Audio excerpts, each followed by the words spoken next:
attention at an instant. Welcome to The Amateur Musician. My name is John Hopkins.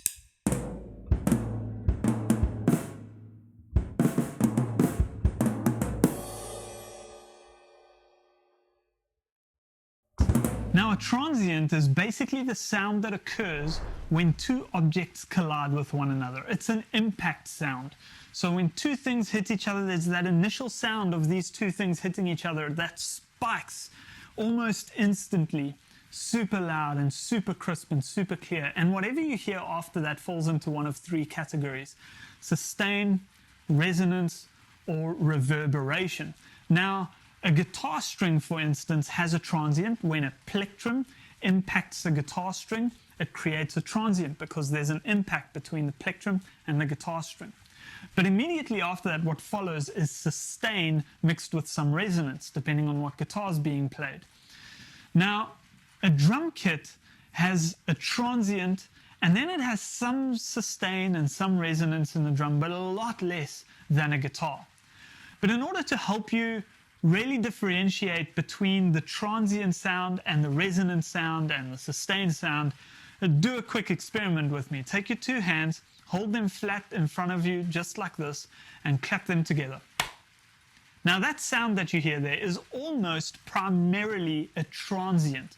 It's the sound of your two hands clapping together, and our human hands don't create much resonance and much sustain, although they do create the third thing, and that is reverberation. So what happens is we clap our hands together, that sound bounces through the room that we're sitting in, and as it bounces through the room, it comes back to our ears, and it elongates our perception of the transient sound.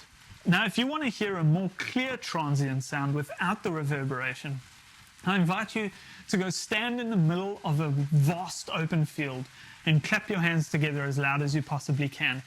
You will hear virtually no reverberation and just the pure sound of your two hands clapping together in this vast open field. And that is fundamentally a transient sound, that short, sharp clap sound that you hear. Now, two different materials are going to sound fundamentally different when you clap them together because materials respond differently to that transient sound. But essentially, it's got a very, very similar characteristic from one material to another. And a drum kit is uniquely created to harness the power of transients. You take a drumstick and you smash it into a drum head, and that impact sound makes an incredibly sharp transient sound right from the get-go. It's loud, it's in your face, and it's clear and it's crisp. And that forms a crucial part of the drum kit sound. Now, the way transients help us with this meeting of anticipation and meeting created anticipation is the fact that you can go from having virtually absolute silence to having the loudest peak of sound on stage by simply engaging your drummer in playing his instrument. It's that simple. Every time he hits a drum, he creates a sharp transient that cuts through the mix and gets the listener's attention almost immediately. Another thing that the drum kit has going for it is its incredible mastery of the frequency range. And so you see our ears can pick up multiple different kinds of frequencies, from low frequencies to very, very high frequencies, much lower than what I just did with my mouth and much higher than what I just did with my mouth. And a drum kit is quite uniquely positioned in the modern band to be able to master all those frequencies, from the really low frequencies through to the really high frequencies. Let's start with the kick drum or the bass drum. Now, those bass frequencies are mainly only covered by two instruments, maybe three. First, the kick drum. Secondly, the bass guitar. It's kind of there in the name. And thirdly, maybe the pianos and keyboards. They can venture off into those bass frequencies. Now, the kick drum is living really down low, deep there, sometimes even lower than the bass guitar, and it's producing those frequencies that vibrate your car's number plates or your cutlery in your cutlery cupboard at home when you start cranking your sound system and it starts vibrating the windows. Those are the frequencies we're talking about.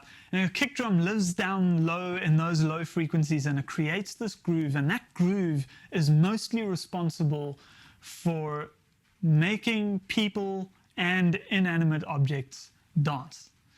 Now we move on to the toms. We've got those rack toms and the floor toms, and they cover frequency ranges all the way from 100 hertz up to 300, maybe even more hertz, depending on how they're tuned and what size they are. And they kind of masterfully fill that space with a little bit more resonance and sustain than the kick drum maybe. Some drummers really like their toms to ring and sing. I'm kind of one of those drummers myself. And then we've got the snare drum. The snare drum is kind of like a tom by design, except it's tuned quite a bit higher, and it's got a very, very crucial addition: the snare wires underneath the snare drum. Those snare wires actually take the frequency response of that snare drum and expand it by a whole bunch. The snare drum is probably the single most frequency rich instrument on stage, in the way that it just produces sounds in so many frequency bands, even albeit for a very short period of time. Those snare wires almost create a white noise for a short burst of time, and that white noise kind of helps the snare drum cut through the mix because it sits in the same frequency range as so many other instruments, acoustic guitars and vocals and pianos and all these things. And that broad, white, noisy type sound that happens for such a short amount of time really helps the snare drum cut through the loudest possible mix and makes it a really important part of a drummer's tools to meet that anticipation and also to create that anticipation. Then we've got the cymbals on the drum kit. And those cymbals are incredibly special on stage. In fact, some drummers have suggested that the cymbals themselves determine the sound of a band. And the reason why they say that is because there are very few instruments competing for those high frequencies alongside the cymbals.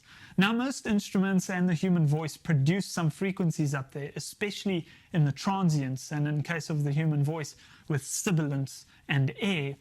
But they're only introduced into those frequency ranges for short periods of time during their transients, whereas the cymbals create the most screechingly crisp transients of anything else on stage. And then they live in those same frequencies as they have the longest sustain of any tool on a drummer's drum kit. They sustain in those frequencies and they live up there and pretty much master those super high frequencies. And so you can see how a drummer has mastery of all these frequency ranges, right from the lowest frequencies of the kick drum up to the highest frequencies of the cymbals, and how they can exploit those transients and that frequency range to demand attention at an instant.